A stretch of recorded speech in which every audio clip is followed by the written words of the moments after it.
Hello student, welcome back to our coder. Computer science की इस series में हमने स्टार्ट कर रखा है chapter 7 that is Python fundamentals. उसमें से हम पढ़ रहे हैं ऑपरेटर। अभी तक मैंने दो ऑपरेटर पढ़ा चुका हूं, असाइनमेंट और अर्थमेटिक ऑपरेटर। अगर आपने देखना है तो उसको पुरानी वीडियोस में देख सकते हैं। चलिए आज हम स्टार्ट करेंगे relational operator. Let's begin.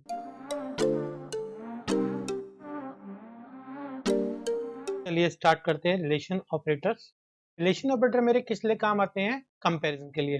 Suppose करो आप लोग मूवी देखने जा रहे हो। आप किस सिनेमा में जाओगे?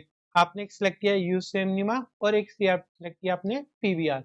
आप कैसे सिलेक्ट करोगे? मेनली आप लोग देखोगे कितना डिस्टेंस है, उनके प्राइजेस क्या हैं, आप इन सबको कंपेयर करोगे ना।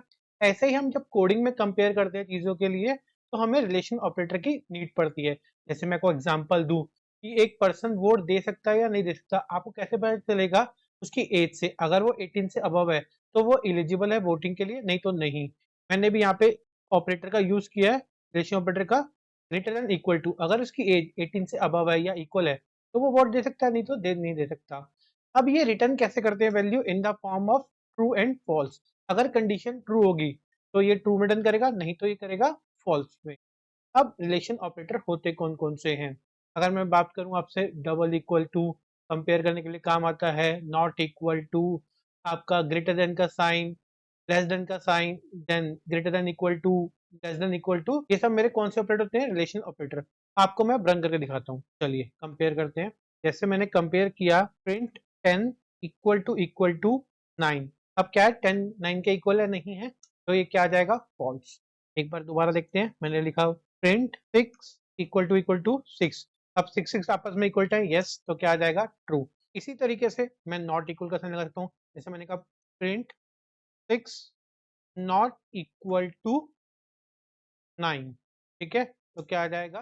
ट्रू आ जाएगा। ठीक है, अब मैं ग्रेटर वैल्यू चेक करता हूँ, एज का ही चेक कर लेता हूँ। प्रिंट 10 ग्रेटर देन 20, तो कंडीशन क्या है? फॉल्स, तो ये फॉल्स आ गया। अगर मैं टाइप करता हूँ प्रिंट 10 लेस देन 20, तो क्या आ जाएगा मेरा? ट्रू आ जाएगा। इसी तरीके से आप सारे ऑपरेटर का यूज कर सकते हैं। अब हम देखते हैं greater than equal to operator. मैंने लिखा print 20 greater than equal to 20। अब इसमें से चाहे कोई भी कंडीशन ट्रू हो, चाहे वो ग्रेटर हो और इक्वल टू हो, दोनों में से एक भी कंडीशन ट्रू होगी तो ट्रू माना जाएगा। जैसे 20 से बड़ा तो नहीं है बट इक्वल है, इसलिए वहां पे ट्रू आ गया। चलिए हम आगे देखते हैं। मैंने लिखा a इक्वल टू 10, यहाँ पे लिखा b इक्वल टू 30। अब मैं इसको कंपेयर करता हूँ। Print a is less than b। ठीक है, तो इसका आंसर आ जाएगा ट्रू। इसका मतलब है हम वेरिएबल्स को भी कंपेयर कर सकते हैं। इसके अलावा आगे देखते हैं, क्या हम नंबर के अलावा स्ट्रिंग को भी कंपेयर कर सकते हैं? चलिए करते हैं। मैंने लिखा प्रिंट, यहाँ पे मैंने लिखा इसके अंदर सिंगल कोट्स में a b c, फिर मैंने यहाँ पे लगा दिया है लेस देन का साइन, फिर मैंने इस पे कंपेयर किया। मैंने लिखूंगा स्मॉल में ए बी सी। अब इसका आउटपुट क्या आएगा? अगर एक ट्रू आएगा, फॉल्स आएगा, या कंडीशन फॉल्स होगी, देखते हैं हम। इसका आंसर आया ट्रू। इसका मतलब ये तो समझ में आ गया, ये स्ट्रिंग को कंपेयर कर सकता है। बट कैसे? अब हम आगे देखते हैं। इस स्ट्रिंग को कंपेयर करने के लिए उसने अमेरिकन स्टैंडर्ड कोड का यूज किया है। कैसे? इसकी एक रेंज होती है ए से लेकर जेड तक, दैट इज 65 टू 90। ठीक है, इसका मतलब है ए की वैल्यू कितनी है? 65, बी कितनी है? 66 एंड सो ऑन। अगर आपको इसको पूरा समझना है तो आप मेरी पुरानी वीडियो देखिएगा, मैंने पाइथन कैरेक्टर सेट में इसको पूरा एक्सप्लेन कर रखा है। चलिए मैं आगे देखता हूँ। अब मैंने स्मॉल ए कहाँ से स्टार्ट होता है? 97 से। हमने हर वैल्यू को एक नंबर साइन किया गया है जो बाइनरी कोड में कन्वर्ट हो जाता है।